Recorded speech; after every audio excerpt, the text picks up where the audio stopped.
मुंबई पुणे एक्सप्रेसवेवर सध्या वाहन चालकांना वाहतूक कोंडीचा सामना करावा लागत आहे। जवळपास 3 ते 4 किलोमीटर जे आहेत त्या वाहतुकीच्या लांब रांगा लागल्या। यासाठी आज पोलिसांनी जो आहे तो या ठिकाणी ब्लॉक घेतलेला आहे। आपण जर पाहिलं तर पुण्याकडे जाणारी लेन तसंच मुंबईकडे जाणारी लेन या दोन्ही लेनवर ब्लॉक घेऊन जे आहेत ते पुण्याकडे जाणारी वाहने सोडण्यात आलेली आहेत।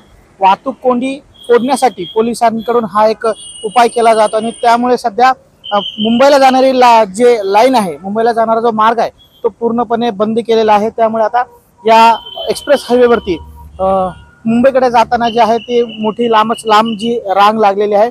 आज वीकेंड आहे, तसंच दिवाळीच्या सुट्ट्या आहेत, त्यामुळे प्रवासी चाकरमानी तसेच पर्यटक मोठ्या प्रमाणात घराबाहेर पडलेले आहेत। त्यामुळेच एक्सप्रेसवेवर मोठ्या प्रमाणात गर्दी झालेली आहे आणि वाहतूक कोंडीचा सामना जो आहे तो सर्वांनाच करावा लागत आहे। परंतु वाहतूक कोंडीतून मार्ग काढण्यासाठी 15 मिनिटाचा खंडाळा या ठिकाणी सध्या ब्लॉक घेण्यात आलेला आहे आणि या ब्लॉक नंतर जे आहे ती वाहतूक कोंडी थोडीफार का होईना ती सुरळीत होण्यासाठी आता पोलीस प्रयत्न करत आहेत।